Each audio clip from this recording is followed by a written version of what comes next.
morning, good afternoon, and good night. You're watching Just the Mom That Sims. I'm KT, and I'm here today to tell you all about the new Sims 4 Royalty and Legacy expansion pack trailer. This is going to be my breakdown and my opinion at the very end, and probably sprinkled throughout too. So if you like to have fun and you like a good story, please consider liking, subscribing, following, commenting. Just do all of the free things. I'm going to jump right in because, guys, I already released a short with 10 details that I noticed in the trailer. Also, I did a bonus 11th detail as well, so check that out. This video is a little less formal because I just talk about what I saw. I also read the news blurb before I bring you anything. So here's what I saw and what I read. First, of course, we get a new world with the expansion pack. It is called Underion, and guys, it is beautiful, but the Sims team excels at world building. It has 3 neighborhoods. Neighborhood 1 is Dambali. It is centered on arts. It's got a communal market, and there are palace gardens. Area 2 is called Vertimar. It has outlaws and nobles, and is a more unpredictable area that's surrounded by the sea. The last area is called Bellacord, which is supposed to be like the more upscale area. They say it's romantic. With this world comes a new lot trait, and it's called the back room. The breakdown is you can build a venue. It could be a library, a museum. It could be a gym by day, but at night, it automatically switches over to a nightclub. And that makes sense because the royals are trying to party, but they might not want people to know. We do get 2 new systems with this expansion pack. The first is the dynasty and nobility system. This system also comes with a value system. So whatever you set your values up to be for your dynasty, they have to kind of abide by those rules. And if they don't, it will affect their standing within the dynasty, how their prestige looks. So your hobbies and interests could also affect it. So if it goes up, you have a better standing. If it goes down, you get a worse standing within the dynasty. The other thing is the Sims team emphasized cross-pack compatibility. So your Sim can absolutely be a royal in other worlds. However, one Sim can only reside over one world, or at least one world at a time. So you can really have a dynasty and you can base their values off of that family and that world, and you can see how your Sim will rise. We'll probably talk more about that later, but let me get to the second system because this is the system that snatched my attention, honey, and it is called the Scandal system. The Scandal system also has cross-pack compatibility. Your Sims can now get into a scandal that ranges from a small minor scandal to major scandals. One example they gave for a minor scandal is, say your Sim vandalizes a statue or vandalizes something, but there are major scandals also. You could have a forbidden romance, which is what we saw in the trailer. She was cheating on her husband with the pirate lady. Or you could have an illegitimate child. Y'all, I'm smiling because that makes me think about the family trees we saw in the trailer. They mentioned family trees in the news blurb, but what I'm not sure about is if you can modify them, because another scandal is forging a family tree. So if you falsify a family tree, that makes me think that of course you could edit them. We'll find out in that gameplay trailer, and that's coming out on the 22nd next week. But either way, if your Sim gets in a scandal, it not only affects them, it affects the people around them. We saw that as well because when her husband found out she had been cheating, he was crying and upset. But you could also see the other people in the town and what they were thinking as well. So scandals can affect your relationships. It can affect your prestige, which is your measurement in the dynasty system of how well you're doing. It can also affect your career. Now, you can have different reactions to a scandal. Some of those actions include you could publicly apologize, or you could deny it. You could be like, I don't know nothing about that. It wasn't me. And you can do that online. You could also write a book about your scandal and then make profits off of it. There are other ways you can use scandals. You can extort Sims, or you might be extorted. You can use it to climb higher up your dynasty ladder and up your royalty career, which we'll talk about in a second. And you can use it to damage the prestige of an entire dynasty. In addition to that, NPCs can come and ask your Sim for atonement, and they can seek a pardon from a noble. I thought that was cool. This leads me into the new noble career. With this career, you will be able to work your way up from a noble newcomer to a kingdom leader. And here's the deal, guys. It is not on a standard schedule, so you don't have set work days. But what will happen is you will get a new task that you are supposed to do daily, and it could be multiple tasks, but every day you'll have something to complete, and those things will help you move up that career. The higher up you are, the higher your ranking is, and those rankings can earn you things like favors, alliances, or you could scheme to help work your way up faster. And of course, it wouldn't be royalty if you couldn't have a marriage alliance, and so they definitely are going to have those in the new pack. And this is another thing. Titles can be passed down. If you like to play a legacy or generations like I do, you can pass the title down from one Sim to the next. Now, it will be up to that Sim to keep their prestige up. I mentioned you could earn favors. Favors are going to be a new two-sided resource, and they're going to appear through choices that nobles can make. Is this going to be like a pop-up screen or what. But either way, a favor can either help a noble or a commoner. So as they pop up, you have to keep this in mind and make decisions because it will affect your Sims royalty level or dynasty ranking. Since we're talking about climbing this noble career, the higher up you get, just like real life sometimes, the more haters you have. So it is going to be true in this pack too. You're going to have rivals that appear because you're doing well, and you will have to deal with them. So one way is to convince them to abdicate from their title, and they will do things to try to taint your name and to bring down your dynasty's prestige. If you choose to be a royal, you will have some new interactions. Those are going to include designating an heir. So you can set an heir to your throne, or maybe you're in Chestnut Ridge and your throne is a rocking chair. You can designate people in your dynasty as outcasts. Maybe they are lower in their prestige. They are not getting along to get along. You can outcast them. You can usurp the family headship. You want to climb and they're not letting you be in charge? Take the throne. Even though you have outcasted a sim, they're still showing out. So you can actually expel sims from your dynasty. Boy, that's going to be some good family drama, right? In the new Sims 4 Royalty and Legacy pack, we're going to get new events. One of them is going to be a grand ball. So yes, you too can be the belle of the ball. Or maybe you're more like Cinderella. This is going to be an event with goals and things that you have to achieve. And it may not be the only event that we get. We will also be getting a new 10-level skill called swordsmanship. There will be tournaments held around Underion, and they're supposed to be on these gazebo-like pavilion things. You can compete in the tournaments. They will be set up like events as well. You will have tasks that you have to complete to try to win the tournament. And that's good because that means it's set up one step better than the archery competitions and adventure awaits, which is a pack that I love, by the way. Now, why would you want to be a swordsman? So that you can duel for things. You'll be able to duel for love, for career promotions, for rivalries. You'll be able to duel for simoleons. Other things that your sim will be able to experience in this pack will be power shifts. They're going to have the sword and the stone straight from the author fairy tale stuff.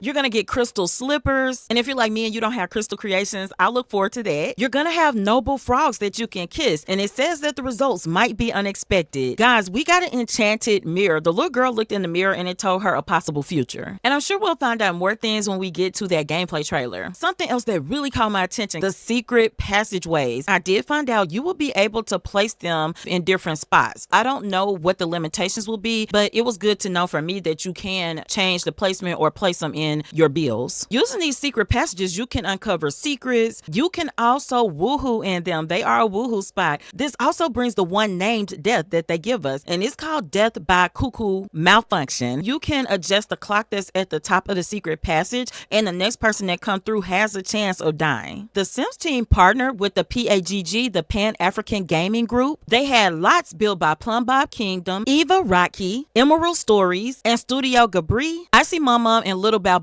collaborated with the Sims team to create the food, and I did see Bob Pancakes eating a new dish with his hands, guys. I love it. And one thing I want to talk about, you know, they always give those few promotional items if you buy the pack before a certain time, but this time, in addition to that, they have 2 new kits that you will be able to bundle to go with this new Royalty and Legacy expansion pack. Those kits are called the Teton Solarium kit and the Silver Screen Style kit. Other things I noticed, the hairs, baby. Oh, it's this one that the pirate lady was wearing. I need it. The cast looked amazing. I don't really care about the ball gowns as much, but they look good. But even like the pirate's outfit giving, the Bilbai looked opulent and amazing and regal. I really like that too. That makes me circle back to the world. So I guess we're officially in my opinion now. So let me give it. If you have been following my channel, you will know that I don't overly have an interest in royal simming, but I do know that there are simmers that really like that. Shout out to Wes Royals over on Instagram. I love his content and I follow some other people as well. So I know that there are people who have been waiting for this for years. Let me tell you, I was really impressed with this trailer. I go into the trailers open-minded because I know that if they are coming out with a pack, there is somebody who wants it. Now, I didn't know if I would get it. And if I'm honest, after the trailer, I'm probably at a 70% I will get it, 30% not. And I'm really holding out my final judgment until the gameplay trailer. I always say the expansion packs are made out of 5 elements and I only need 2 to be really strong to get a pack. I'm not going to break those down right now. Maybe I'll do that in another video. But guys, the world is is beautiful. That's one for me. And the gameplay is another. And the scandal system alone in the gameplay would be enough for me to buy it, because you can use this scandal system in other worlds. I don't even know that you have to be royal to use it. Again, this is why I'm reserving my final call as for if I'm going to buy it until the gameplay trailer comes out next week. Let me know what you thought, because I was highly impressed. I do have a Fairy Tail series. It's two parts of it. One of them is more modern and the other part is a little more vintage in the modern world. I think it would be a good fit for my Fairy Tail series. Shout out to it right now. We're doing Pin Oak Pinocchio. We did Beauty and the Beast, Bellanita, and we did Midas King. So I could see gameplay for myself in it for sure. And of course, if I do get the pack, y'all know I'm going to play Ember live. But let me know in the comments what you think. I am excited about it. So yeah, that's why I'm really leaning towards getting it now. Tell me if you are going to get the pack. If you are undecided, let me know. We keep it cool here. Everybody's opinions are respected. I'm KT again. And until next time, remember, keep simming, be happy, and always have a blessed day. Bye bye.